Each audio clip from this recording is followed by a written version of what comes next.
তুমি কখন আসলে? কেমন আছো তুমি? ভালো আছি, তুমি কেমন আছো? আছি, ভালো আছি। তুমি তো একটাবার আমাকে ফোনও দিলে না। আসলে ফোন দেওয়ার তো ওইভাবে সময় পাইনি। তারপর তুমি কেমন আছো বলো তো? আমি ভালো আছি। তুমি তো আমার কথা বলছো না। হ্যাঁ, ভালো আছি।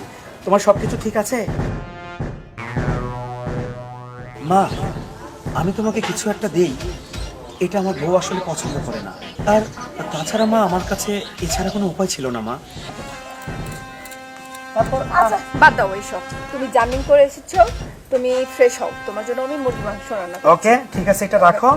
যাও, আমিও ফ্রেশ হয়ে আসছি। হ্যাঁ, কি হলো? হাতে তো দুইটা ব্যাগ দেখছিলাম, আরেকটা কি হলো? কি ব্যাপার, এখানে তো ব্যাগ দুইটা ছিল, একটা কেন?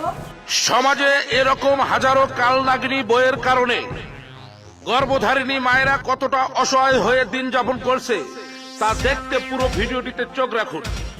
এই ভাই, দাঁড়া, দাঁড়া, শয়তান বুড়ি, দেখ, তাই তো বলি যে তুই আসার সাথে সাথে আমারে কেন জড়াই ধরলি। হিসাব মিলাতে পারছি না আমি। আজ তোর মায়ের একদিন কি আমার একদিন। হিসাব তুই কি মিলাবি? হিসাব তো মিলাবো আমি। যদি আজকে তোর একদিন কি আমার একদিন, বহুদিন ধরে আমি তোর অন্যায় আবদার সহ্য করে গেছি। আমার আমার এই জনম দুঃখিনী মাও আমার বিয়ে করার পর একটা দিনের জন্য করেও সে আরামে এসে থাকতে পারেনি।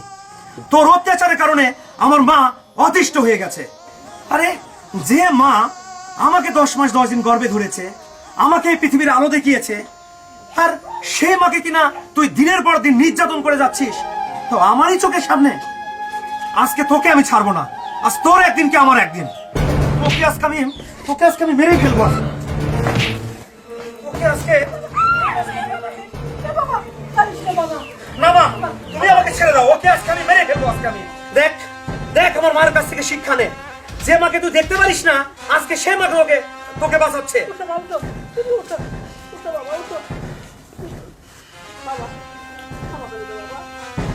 ওগো, আমাকে মাফ করে দাও, আমার ভুল হয়ে গেছে। এরকম ভুল আমি আর কোনোদিন করবো না। মাফ করে দেন, আমি আর জীবনে এরকম করবো না আপনার সাথে। শোন, সেই তো বুঝলি খেলা খাওয়ার পর এই কথাটা যেন মনে থাকে। নেক্সট টাইমে যদি এরকম ভুল হয়, আর 10টা ছেলের মতো বউকে যে আমি মাফ করবো, সেই বান্দা কিন্তু আমি না। তোর পিঠের ছাল আমি তুলে নেব। যদি আর কোনো কিছু বলিস তুই যা, যা ঘরে যা। মা, ওর সঙ্গে চলে যাও তুমি।